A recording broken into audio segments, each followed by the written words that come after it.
no lo defino yo, ¿no ve?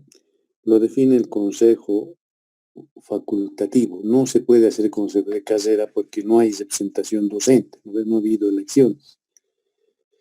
Y el consejo facultativo ha resuelto hace un mes más o menos que no va a haber preuniversitarios, para nada. No porque no queramos, sino la carrera. Es muy difícil que en la carrera haya preuniversitarios así virtuales. Vamos a tener mucho problema. Entonces se ha decidido que este año no va a haber preuniversitario. No va a haber. Así es oficial, ya se les ha comunicado también a autoridades universitarias. Es una resolución del Consejo Facultativo. Ahora, lastimosamente, solamente va a ser el examen directo, la modalidad de ingreso a esta gestión, que va a ser en enero, ¿no? Ahora, cualquier otro comentario ya es eso, ¿no? Comentario. No es algo oficial. Vamos a empezar. 43 personas están en este momento. Vamos a empezar.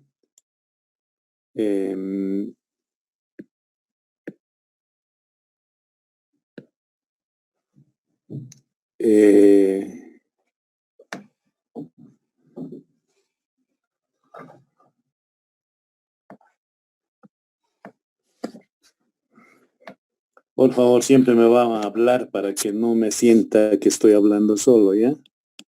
¿Han entendido? Sí, no hay preguntas, no, por lo menos eso me van a hablar.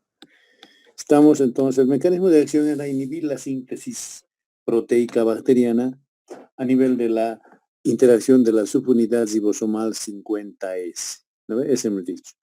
Después hemos dicho que se usa por vía oral, que también se puede usar por vía intravenosa, especialmente para la meningitis. Después vamos a hablar de su espectro de acción. ¿Ya? En su espectro de acción vamos a decir que es un antibiótico de espectro amplio, ¿ya? O de amplio espectro, ¿ya?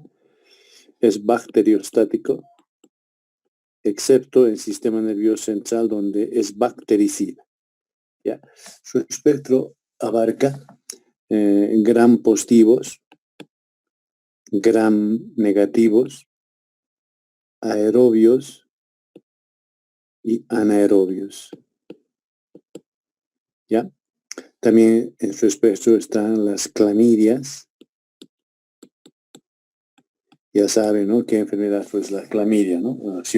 Evidentemente infección intracelular, el micoplasma y riquecias.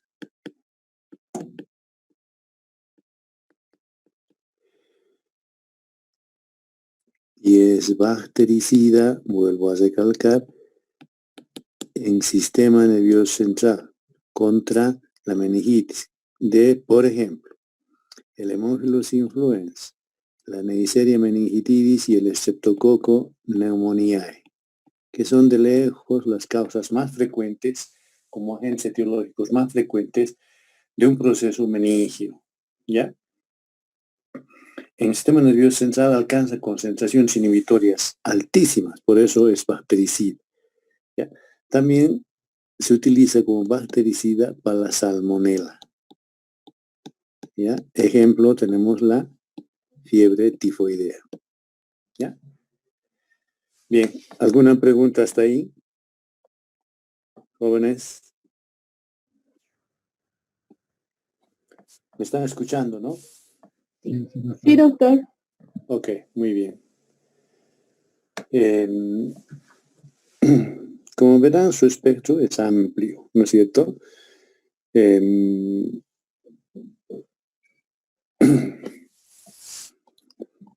Se va a biotransformar a nivel hepático.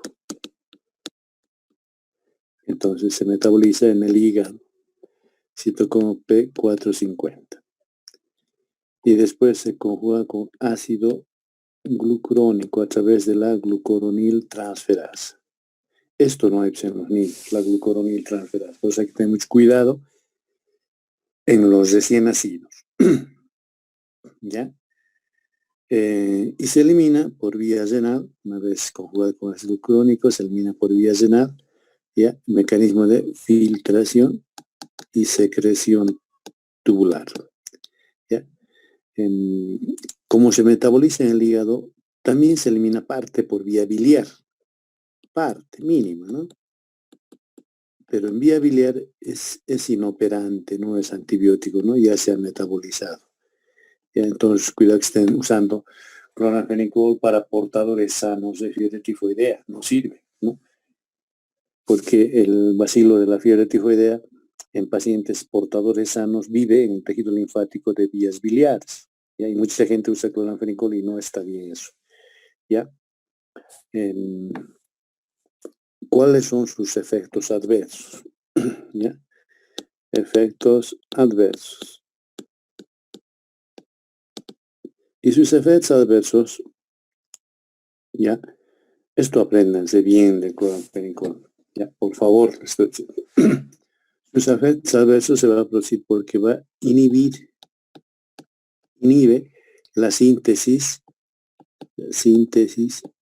de proteínas de la membrana de la mitocondria humana, de células humanas. ¿Ya? Y esto se produce por bloqueo de la peptidil transferasa ribosómica. Esto en los seres humanos, ¿ya? Por eso se produce efectos adversos. Dos tipos de reacciones adversas. Las reacciones de hipersensibilidad,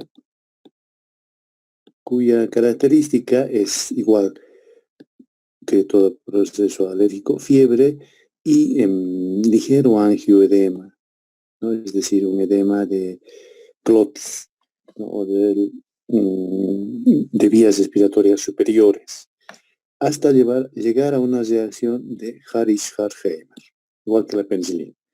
Pero no llega a una alergia de tipo Stevens-Johnson, ni a una enfermedad del suero, y menos a un shock anafiláctico, ¿ya?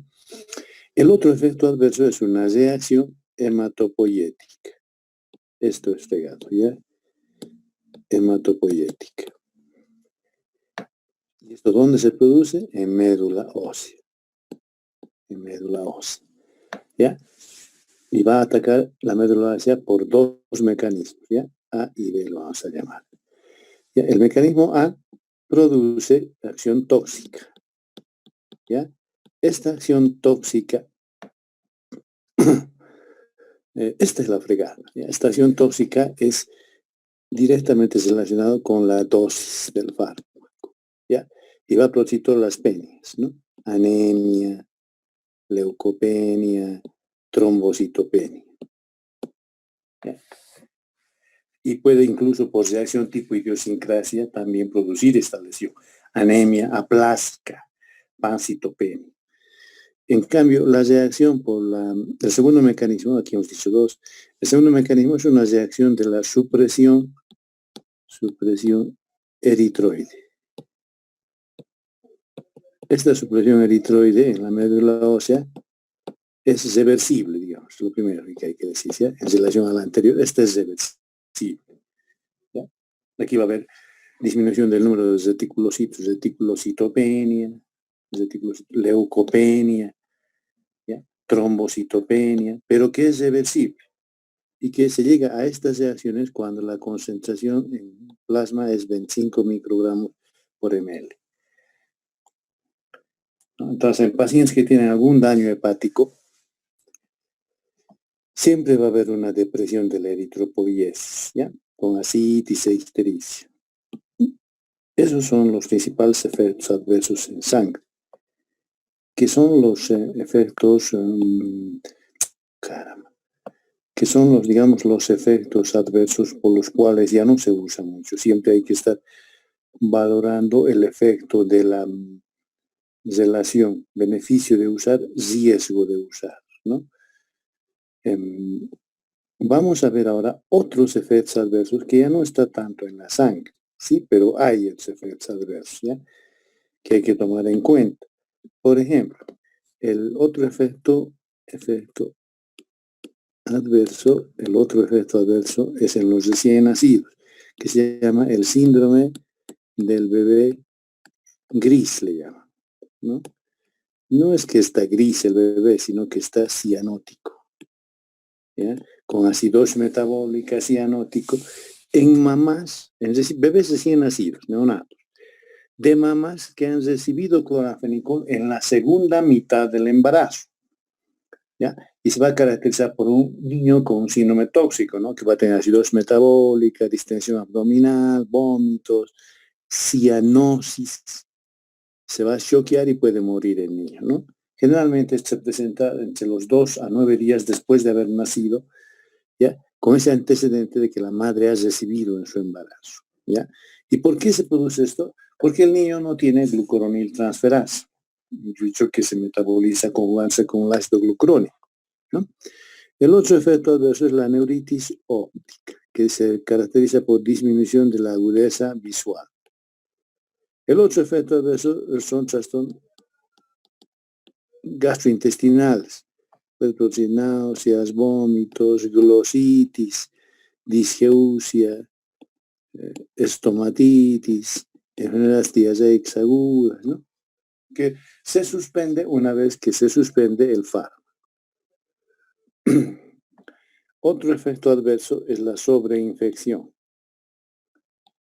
En la sobreinfección, generalmente es después de entre 5 a 10 días después del uso, y lo que se va a producir es que en el intestino las bacterias de la flora bacteriana van a morir y ese lugar va a ser vacío y va a ser ocupado por gérmenes oportunistas. Dentro de estos gérmenes oportunistas está fundamentalmente la cándida, ¿ya? Que puede producir distintos grados de trastorno de la mucosa intestinal.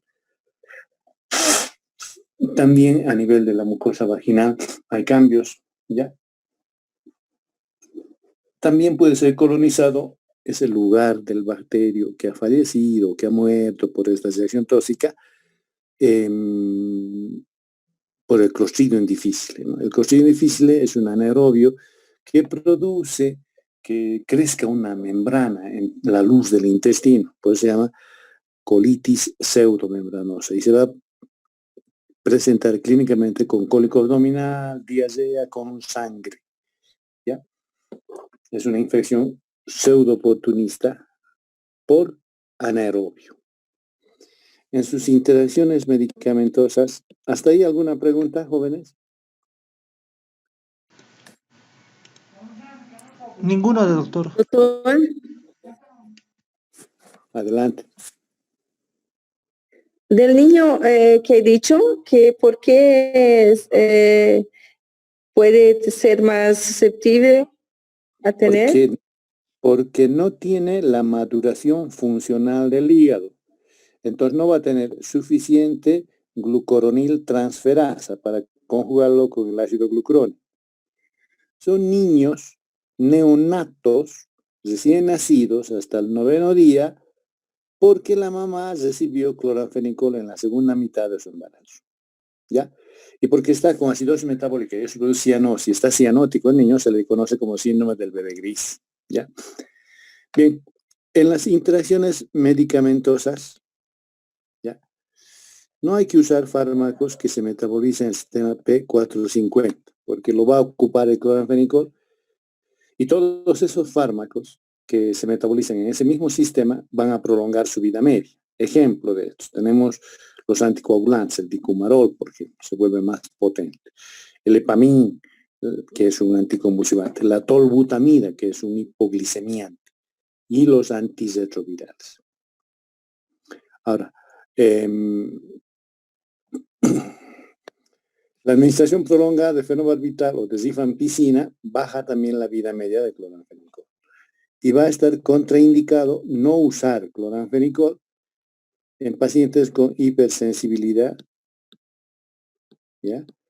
En pacientes con antecedentes de reacción tóxica al fármaco, ¿ya? Hay los pacientes que cuando han usado cloranfenicol han tenido anemia, por ejemplo, no hay que usar. Y en niños prematuros. ¿ya? Segunda mitad del embarazo. 4 contraindicaciones, ¿ya? ¿Para qué sirve? Vamos con las indicaciones ahora. En mis tiempos, vuelvo a decirles, se usaba para todo. Hoy en día tiene 3 indicaciones, 2 indicaciones, yo diría. Uno es la fiebre tifoidea y otro es la meningitis. Y es segunda línea en infección por anaerobios, por micoplasma, por rickettsia, ¿no?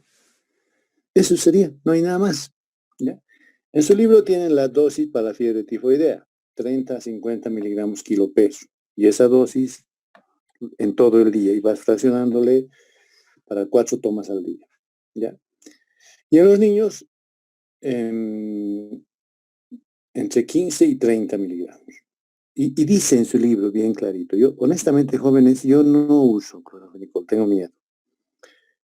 Por eso en su libro he puesto que siempre en su indicación hay que tomar en cuenta esto. El beneficio de usar, ¿ya? Dividirlo con el riesgo de uso, ¿ya? Hay que tomar en cuenta. Y si existiese otro fármaco, mejor usar el otro fármaco. Y en la fiebre tifoidea, en su libro está, se puede usar cefalosporinas de tercera generación y quinolonas. La otra indicación, entonces, 1, fiebre tifoidea. 2, la meningitis. Aquí sí que es droga de primera línea en todo el mundo, ¿ya? Meningitis. Y es de lejos la primera línea en la meningitis por Haemophilus influenza, meningitis por Streptococcus pneumoniae y meningitis por Neisseria meningitidis. Ahí sí, hay que usar. La dosis 50 miligramos, kilo peso. Siempre día, y esa dosis dividido en 4 o 5 administraciones. La otra indicación es la infección por anaerobios, aunque ahí es segunda línea, ¿no? Ahí puede ser para anaerobios. Se los estoy anotando, jóvenes. Voy a hacer preguntas de examen con esto. Para anaerobios, primera línea, se lo estoy anotando. Metronidazol. Metronidazol también está considerado en primera línea, aunque con menos espectro, la clindamicina. Y también la tigeciclina. ¿Ya? Que vamos a llevar más alto. Y también aquí ya en tercera o cuarta línea se podría usar cloranfenicol. ¿Ya? Bien. ¿Alguna pregunta hasta ahí? Preguntas, jóvenes.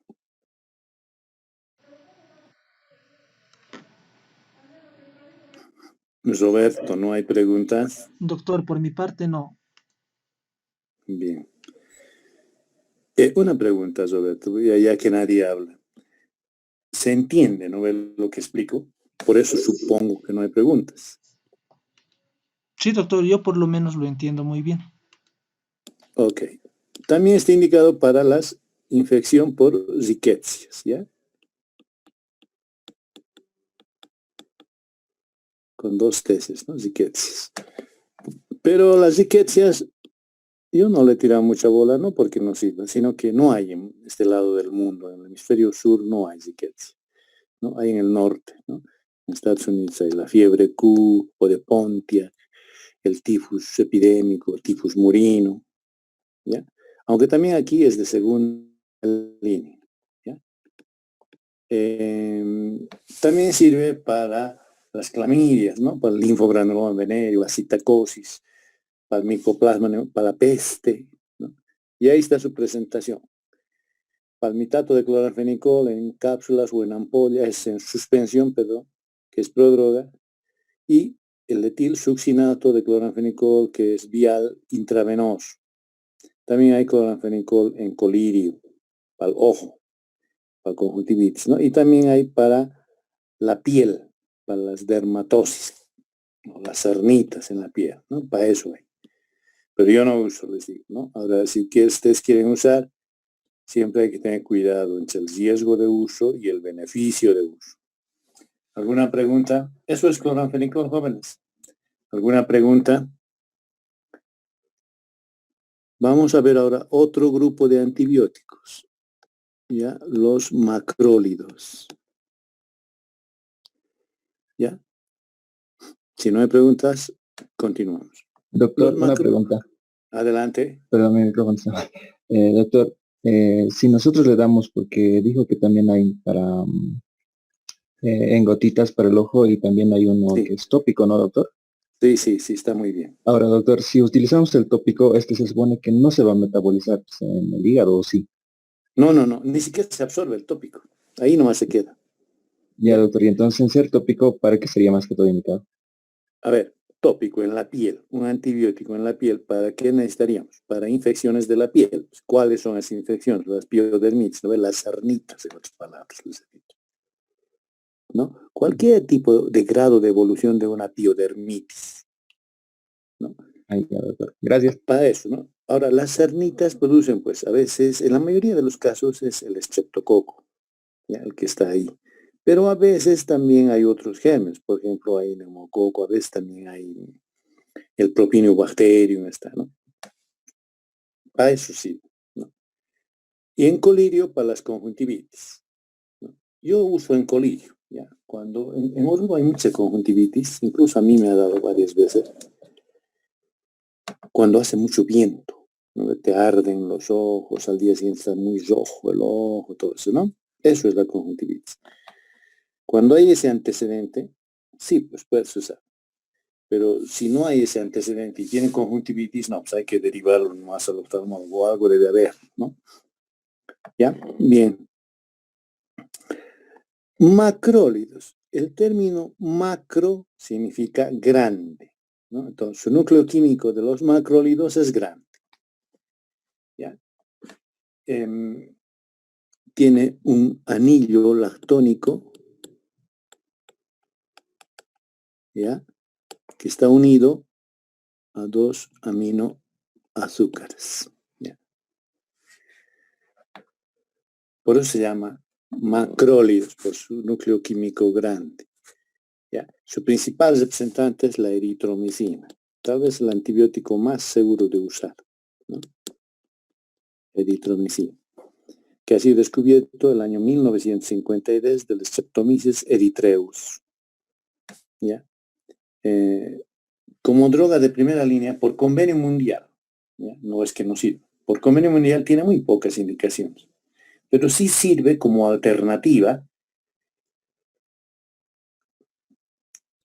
cuando el paciente es, por alguna situación clínica, no puede usar penicilinas. Ejemplo, digamos que es alérgico a penicilinas. Ahí sí se puede usar. Vuelvo a repetir, es el antibiótico que menos efectos tiene, más inocuo, el más seguro de usar. Les voy a presentar una clasificación. Macrólido es la conjunción de un anillo de lactona desde 12 átomos de carbono hasta 22 átomos de carbono allá. ¿Ya? Y se van a unir siempre a 2 átomos de desoxiazúcares. Entonces, vamos a tener el anillo de lactona o lactónico, el anillo lactónico, de 14 átomos de carbono, que va a estar unido a 2 átomos de desoxiazúcares. Tenemos la eritromicina, ahí está su presentación, ¿no? Cápsulas de 250, de 500, suspensión. La roxitromicina, la roxitromicina y la claritromicina son de segunda generación, les llaman a estos dos, ¿ya? Luego tenemos la fluritromicina y la diritromicina, ¿ya? Que no se usa mucho, por eso no le tiraría bola en la presentación, ¿ya? Esos 3 anteriores sí se usan.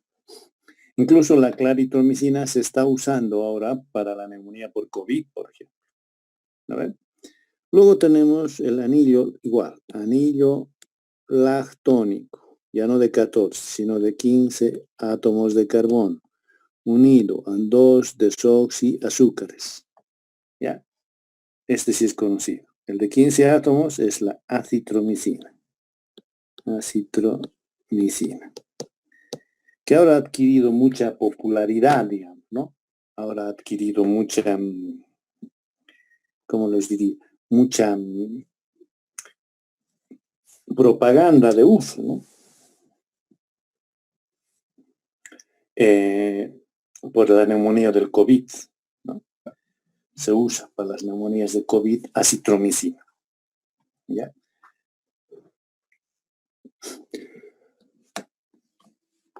Bien, ahí está su presentación de 250 y de 500 ahí, ¿no? Para el, ¿cómo se llama? Para el COVID. Luego tenemos el anillo, igual, siempre lactónico o de lactona. Este es de 16 átomos de carbono, unido a 2 desoxiazúcar, siempre lo mismo.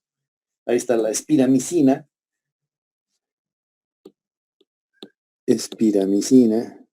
la josamicina, la miocamicina, la midecamicina y la zoquitamicina.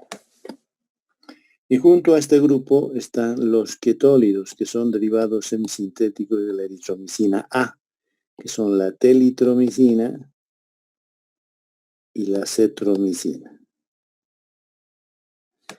Bien, ¿alguna pregunta, jóvenes, hasta ahí?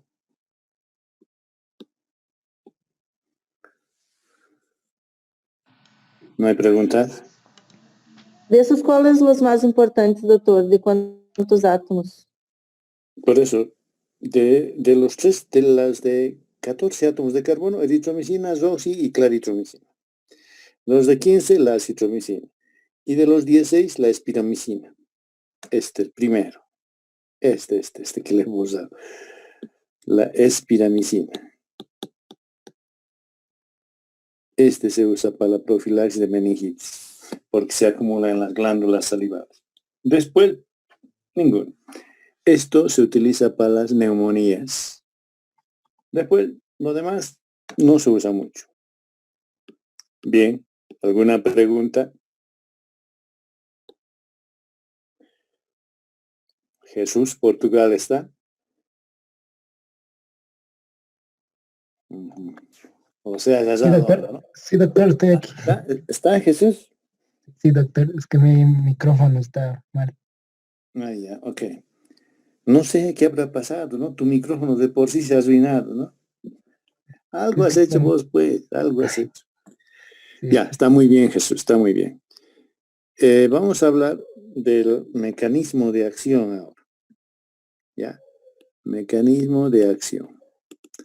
Los macrólidos, vamos a decir primero que son bacteriostáticos. Otras escuelas dicen bactericida. ¿Ya? Enseguida vamos a hablar. ¿Y cuál es su mecanismo de acción? Es inhibir la síntesis proteica bacteriana, uniéndose a la subunidad ribosomal 50S, igual que el cloranfenicol. ¿Ya? ¿Qué hace al unirse? Bloquea la transpeptidación y translocación. Más o menos es así. Un bacterio, membrana celular, membrana nuclear. De aquí sale el RNA de transferencia. Aquí está el ribosoma. A través del RNA mensajero, le da la información. El ribosoma saca un ácido nucleico listo para que cuando nazca una célula hija venga toda la información de esta bacteria a esta célula hija. ¿Ya? Eso hace los ribosomas. Eso entorpece, esto entorpece aquí los macrólidos. ¿Ya? Va a entorpecer la transpeptidación. ¿Alguna pregunta hasta ahí?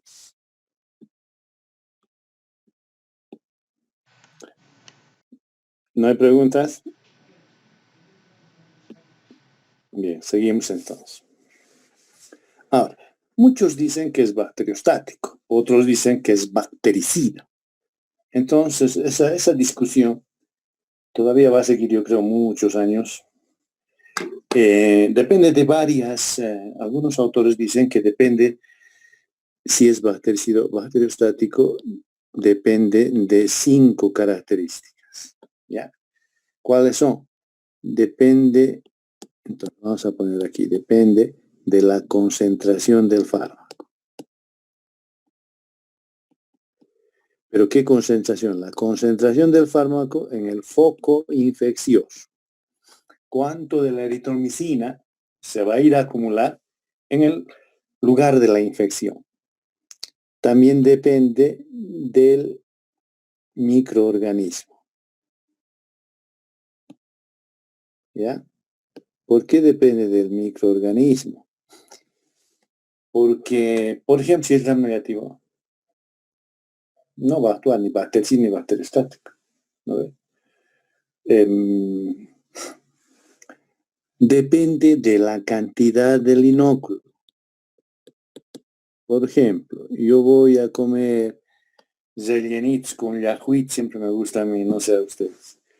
Zeljenitz con yahuit, una vez he comido y me he enfermado. No quiero hacer mala propaganda a ese lugar, pero todo el mundo come ahí y está al lado del obrero. Hospital obrero. Le pega unos zeljenitz una mañana. Puta, me ha dado hepatitis. Esto lo estoy hablando de hace unos 10 años debe ser. ¿No? ¿Qué significa? Que va a depender, pues, de con cuánto te inoculas, ¿no? ¿Qué quiere decir? Por ejemplo, si yo esa vez comía 10 bacilos de fiebre tifoidea, no pasaba nada. Pero si comía 1000 bacilos, o si comía 10.000 bacilos, o 100.000, eso es el inóculo. ¿Entienden lo que quiero decir, no? El número de bacterias que te infectas. Y si vamos al COVID, depende de la carga viral que se llama, ¿no? Por ejemplo, dice, no vayas al hospital porque la carga viral en el hospital va a ser alta. Voy a hablar en números, voy a hablar cosas muy ridículas, pero para que se entienda. Por ejemplo, si yo salgo a la calle y me contagio un virus del COVID, no va a pasar nada, mi sistema inmunológico va a ser pelota, ¿no? Pero si me infecto con 1000 virus del COVID, ya es distinto la cosa. Y si me infecto con 100.000 o con 10.000 virus, ¿no? Ahí viene la virulencia, ¿no? del inóculo, ¿ya? No sé si han entendido el ejemplo. También depende de la sensibilidad de la colonia bacteriana. Por ejemplo, si me enfermo gonococo de mi pareja casual, fácil curarlo. Pero si me contagio gonococo, perdón que hable así, en el casco, ese gonococo conoce todo, ¿no? Eso es la sensibilidad, ¿no? Y también depende de la fase de proliferación que se encuentre la colonia bacteriana, ¿no? Si está en su fase logarítmica es un efecto, o si está en su fase de estado es otro efecto, o si está en su fase de declinación es otro efecto. ¿Ya? Pero en realidad los gram negativos, ¿ya? Los gram negativos acumulan menos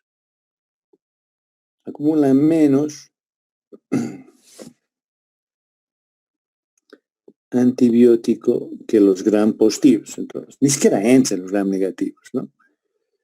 ¿Alguna pregunta hasta ahí, jóvenes? ¿Han entendido todo esto?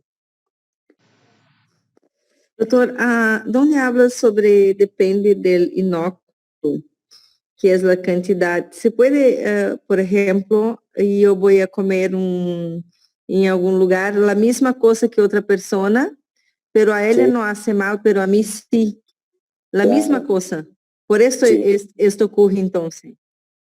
No, no, no. Porque No la es la parte misma que yo cosa. comí podría estar más contaminado. Claro, eso es. La parte que te tocó comer estaba ya contaminada y la parte que comió tu amiga o tu familiar no estaba contaminada. Uno puede ser.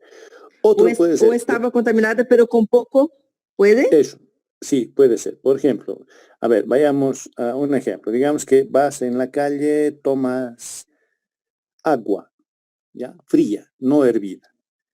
Y Sí. te contagias con 10 bacilos de la fiebre tifoidea. Y tu amiga toma la misma agua y justo en esa parte del agua que ha tomado hay 1000 bacilos de fiebre tifoidea. Ella se va a enfermar, vos no te vas a enfermar, ¿no? Eso es el inóculo, Sí, sí, cantidad, ¿no? entendí. Sí. Como son bacterias, son microorganismos, pues no se puede ver, ¿no? Yo, por ejemplo, este día que he ido a comer James y me he contagiado. Yo he ido, el doctor Morales también ha ido conmigo. Pero al doctor Morales no le ha pasado nada. Ahorita yo he estado mal, 2, 3 semanas he estado mal, ¿no? Pero ese es el inóculo, ¿no? Esa es la suerte también a veces, ¿no? La forma ionizada del fármaco, la forma no ionizada del fármaco es la más permeable, es la que más fácilmente pasa las membranas de la barrera de los microorganismos, ¿ya? La no ionizada. Y otra cosa más que hay que aprender es que cuanto el pH va a ser alcalino, ¿ya? Es mayor su acción del antibiótico, de los macrólidos, ¿ya? Entonces el macrólido precisa siempre un pH, si no es alcalino, que no sea muy ácido, ¿ya? Y que hay que tener en cuenta esto. En los macrólidos, estoy escribiendo siempre estos jóvenes, en los macrólidos, ¿ya? Que a veces los macrólidos requieren de 2 a 4 veces mayor la concentración mínima inhibitoria. ¿Ya? ¿Para qué? Para tener una concentración mínima bactericida. Por ejemplo, si llega bien el macrólido al foco infeccioso y llega a superar hasta 4 veces la mínima inhibitoria, puede ser bactericida. ¿Ya?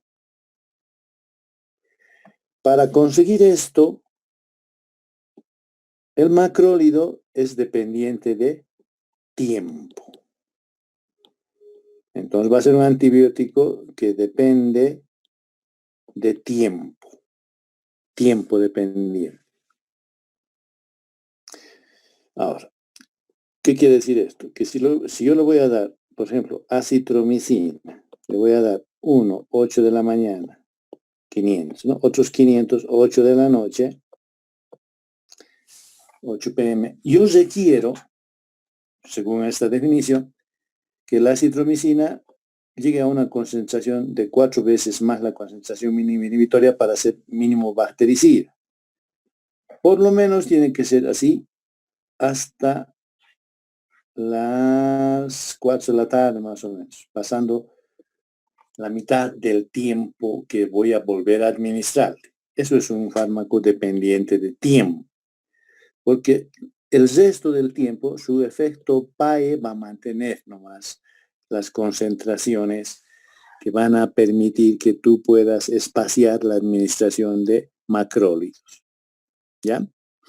Bien, ¿alguna pregunta hasta ahí, jóvenes? Doctor, Sí. ¿puede explicar uno más el efecto PAE? El efecto PAE no es nada más que el efecto que queda del antibiótico después de que haya logrado su máximo efecto en la colonia bacteriana. Si su máximo efecto ha sido bactericida, entonces ese efecto por lo menos se va a quedar media vida, una vida media que te va a permitir dar el antibiótico más espaciado. Eso es el efecto PAE. ¿Ya? Te lo va a espaciar más.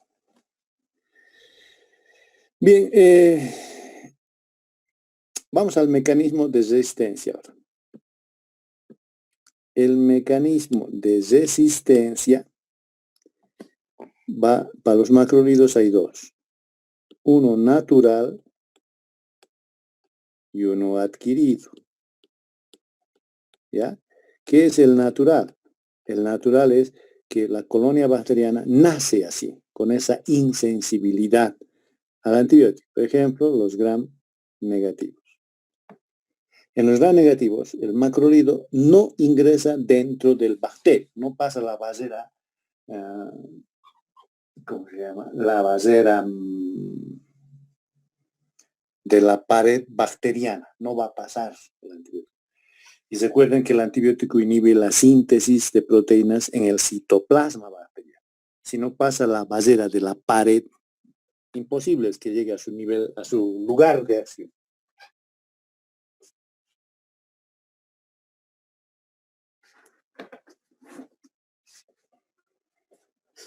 ¿Han entendido eso, no? Entonces un gram negativo ya de por sí nace con esa característica de resistencia a un macrólido. ¿Ya?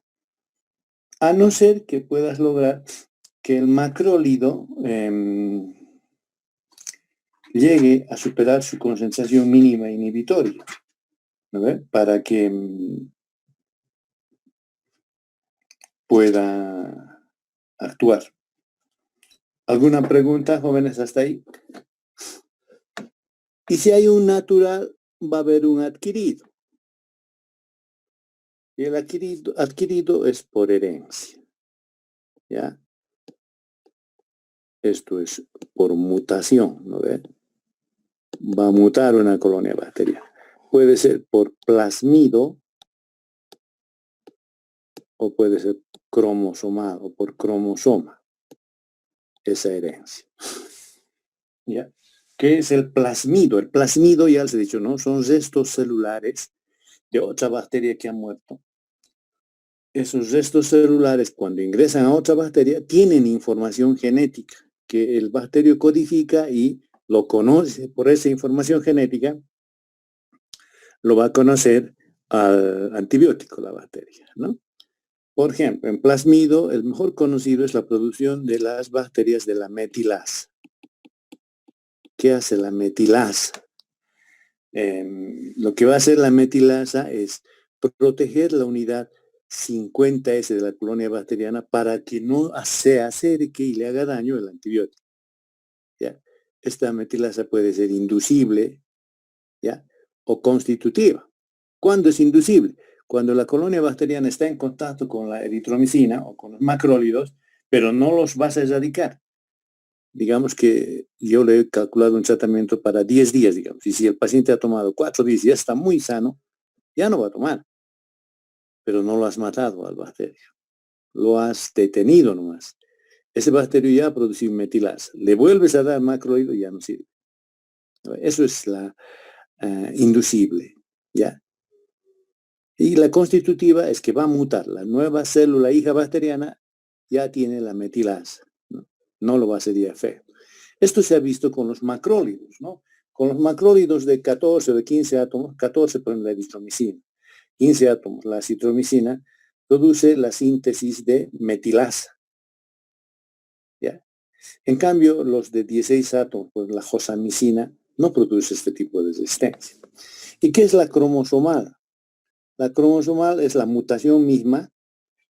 ¿Y qué va a mutar? El bacterio va a mutar la unidad 50S. Ya no va a haber esa unidad, ¿no? Entra el antibiótico, pasa la barrera de la pared celular, pasa la membrana celular, está en el citoplasma. Pero no hay su receptor, ya no hay la unidad 50S. Eso es lo que ha mutado, ¿sí? Ahora, en este tipo de resistencia de los macrólidos, a los macrólidos, resistencia a los macrólidos, este tipo adquirido se da en 4 formas. La primera forma es la bomba de efusión, ¿no? Eso hacen los estafilos, los streptos, el neumococo, por ejemplo. ¿Qué hace? Este es el bacterio, entra la eritromicina, agarra la bacteria, lo agarra y se lo saca afuera. Ese es uno. El otro es la protección ribosómica, ¿ya? Esto hace la metilasa, ¿no? La metilasa va a proteger a la unidad 50S. Si el antibiótico entra, ya no hay unidad 50S, ¿sí? El otro mecanismo de resistencia es la hidrólisis, ¿ya? Está viendo, este es el macrólido. Está viendo el macrólido, ¿ya? Las bacterias, por ejemplo, la Enterobacteriaceae le lanza una esterasa, ¿ya? Y esta esterasa lo va a desnaturalizar el núcleo químico del macrólido, entonces no va a actuar. Y el cuarto mecanismo es la mutación cromosómica, les decía, de la unidad ribosomal 50S. Ya no va a haber esto, lo va a cambiar. Se va a volver 70S o 80S. ¿Ya? ¿Alguna pregunta hasta ahí? Eso es sus mecanismos de acción y su mecanismo de resistencia. Bien, ahora vamos a hablar de su actividad antimicrobiana. Y se van a fijar, a ver, ahí voy a empezar con una palabra que ya hemos definido. Es bacteriostático. ¿Ya? Bacteriostático. Entonces vamos a poner aquí. Bacteriostático de amplio espectro. ¿Ya? Gram positivos y gram negativos.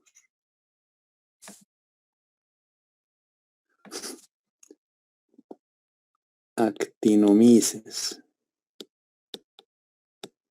¿Ya? Es 3 y 5 y siguen entrando alumnos. No, yo ya no entraría, che. Ustedes son así, pero ¿no? ¿Qué vamos a hacer? Después también está indicado para Mycobacterium. ¿Ya? Para la tuberculosis, por ejemplo, la variedad Avium, pero para el treponema, para el micoplasma, para las clamidias, para las riquecias. ¿Ya? Pero siempre una condición. En todito esto, un pH mayor de 5.5. Y si es más alcalino, mejor. ¿Ya? Para bacterias gram positivas y gram negativas. Ahora vamos a hablar algunas cositas de la claritromicina. Que son los macrólidos de nueva generación o de segunda generación, le llaman. ¿Ya? Tiene mayor acción para el estreptococo, para el estafilococo, ¿ya? Para la clamidia, para el micobacterium, ¿ya? Pero estafilococo, estreptococo, sensibles a los macrólidos, ¿ya? La acitromicina, esta está de moda por la pandemia, la acitromicina, que ha llegado a costar 25 pesos una tableta, ahora ya está bajando su precio. Para el Haemophilus influenza, gram negativo, para el Campylobacter, para el Mycobacterium avium, para el Toxoplasmosis, el Toxoplasma gondii, y para la diarrea del Cristosporidium, ¿ya? En pacientes con VIH. Vamos a sus parámetros farmacocinéticos. Se van a absorber por vía oral. Hay eritromicina para uso intravenoso, pero en Bolivia no hay. ¿Ya? Se absorbe en lugares donde el pH no sea ácido, tienda más a ser alcalino. Entonces en duodeno y en yeyuno se absorbe. ¿Ya? No tolera el pH ácido del estómago, por lo cual los macrólidos tienen su protector gástrico especial. No hay que dar con alimentos porque los alimentos producen acidificación del quimo en el estómago y retardan su absorción. Más o menos las cifras plasmáticas séricas, ya que ya tiene efecto terapéutico, 15 microgramos por ml. ¿Ya? Luego de que se absorbe, más o menos un 45% de los macrólidos de la eritromicina está en el suero. ¿Ya? En el suero va a estar como éster, que es inactivo. Y 55% va a estar en el suero como base. base de eritromicina, que es la forma activa. ¿Ya? La claritromicina, les decía, se absorbe por vía oral. Esta se absorbe por vía oral. ¿Ya? Se metaboliza en el hígado, produce el metabolito el 14-hidroxiclaritromicina, que tiene también actividad antibiótica y tiene actividad antibiótica intracelular. ¿Ya? Se metaboliza otra vez en el hígado y se elimina por vía renal y extrarenal. Vamos a su distribución de los macrólidos, la distribución. Esto quiero que aprendan bien. Se difunde muy fácil y se encuentra en gran actividad a nivel intracelular. En el líquido se encuentra. ¿Ya? No llega a líquido cefalorraquídeo. ¿Ya? Eso tome muy en cuenta. Después está en todos los líquidos corporales y secreciones. Se liga en un 70 hasta 80% a las proteínas, en medio interno. Pasa la placenta, está en la circulación del feto. Pasa también la barrera de la glándula mamaria. Y su metabolito de la claritromicina, que es el 14-hidroxiclaritromicina, también tiene concentraciones altas a nivel del líquido. Esto quiero que se aprenda. La acitromicina se distribuye por su alto volumen de distribución, que es más o menos 31 litros por kilo precisa, en los fibroblastos. Ahí se distribuye. ¿Ya? Por eso se usa para los fibroblastos tisulares. ¿Ya? Por eso se usa para la neumonía. ¿Ya? Los fibroblastos tisulares. Y ahí van a actuar como depósito natural del fármaco. Y es ahí donde van a controlar la infección oportunista que produce neumonía en el COVID. Se van a eliminar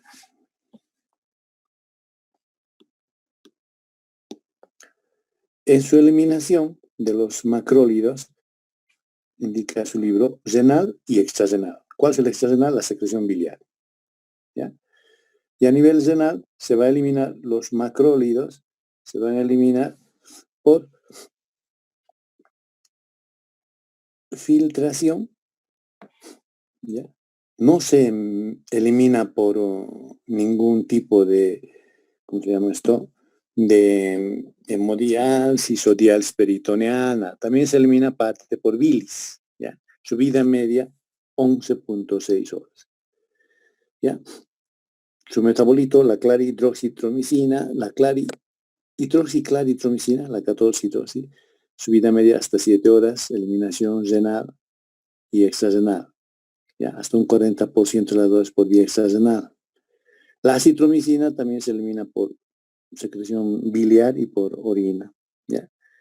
Vida media de la acitromicina, apréndanse bien eso, pregunta de exámenes, 68 horas. ¿Cuáles son los efectos adversos? Macrólidos. ¿Preguntas, jóvenes, hasta ahí?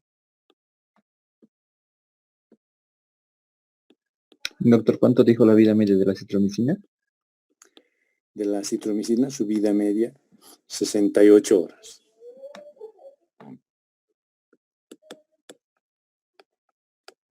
¿Por qué 68 horas? Porque se acumulan los fibroblastos, ¿ya? Y de ahí va liberándose lentamente, ¿no? Llega a liberarse completamente casi en unos 100 días. Por eso la vida media es 68 días, más o menos la han calculado.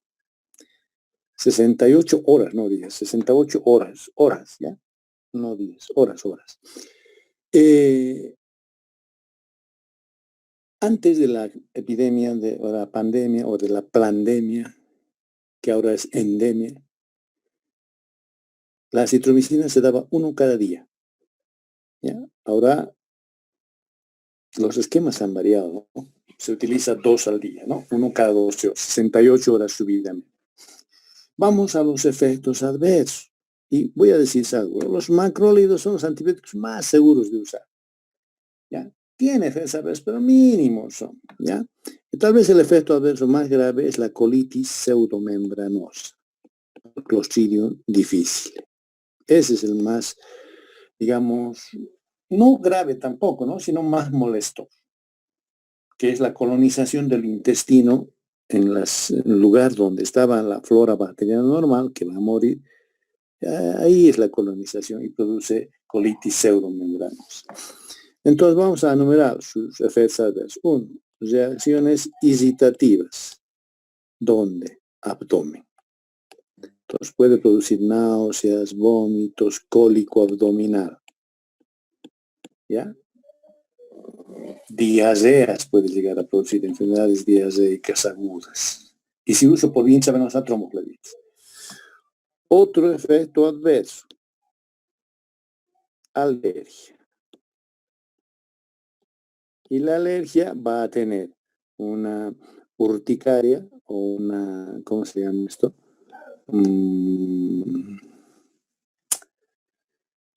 Una roncha en la piel, fiebre y eosinofilia. Nada más tiene.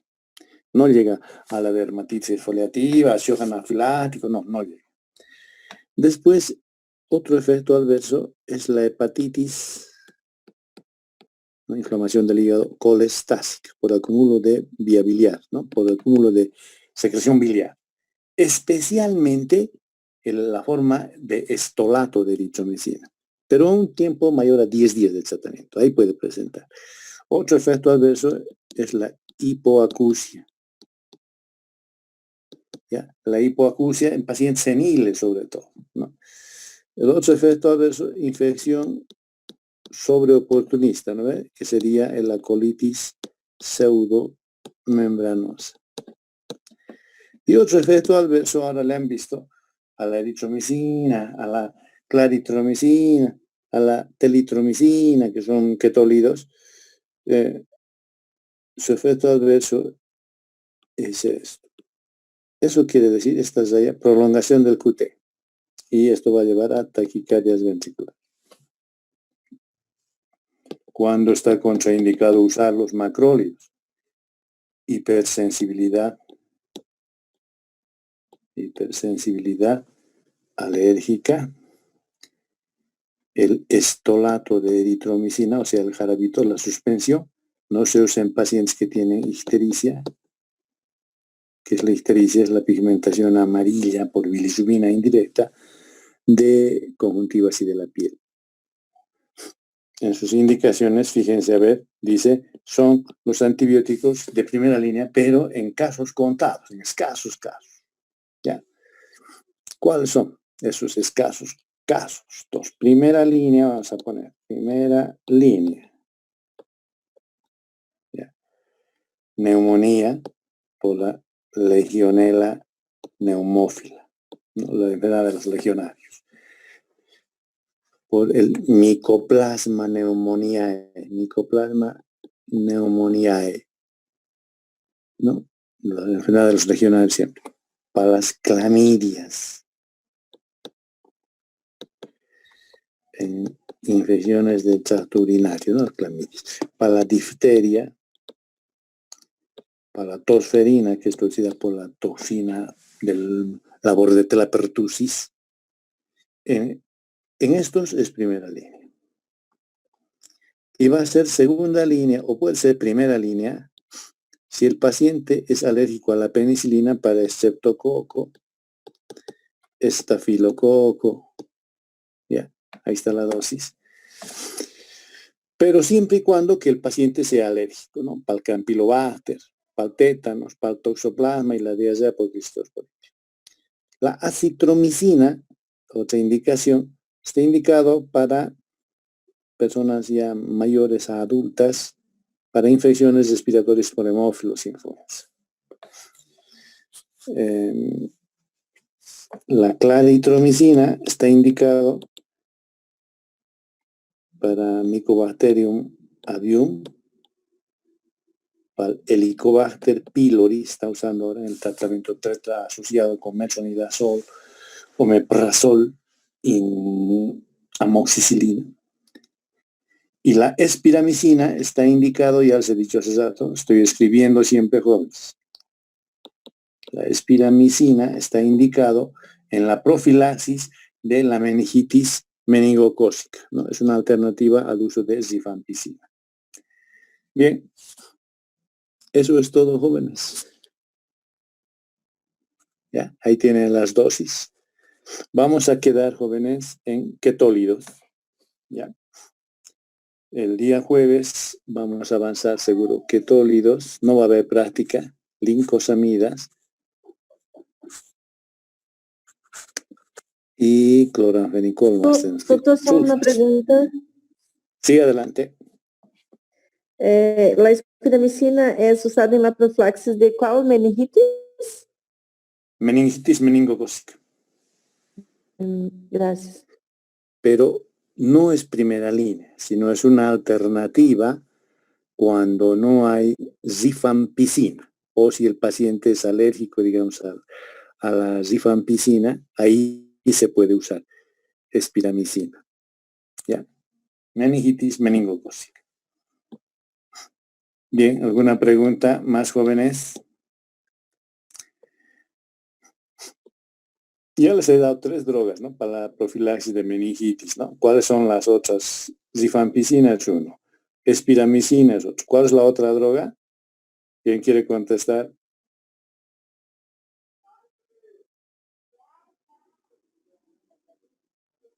¿Quién es la otra droga? Jesús, Portugal. ¿Cuál es la otra droga?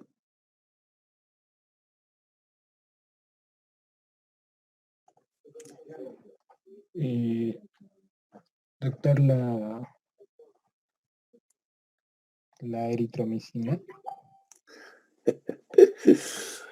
La espiramicina, ¿no, doctor? Espiramicina es uno. Otro es la rifampicina. ¿Cuál es la otra? La meningitis meningocócica. ¿Acitromicina, doctor? La minociclina. Tienen que estudiar, jóvenes, tienen que estudiar.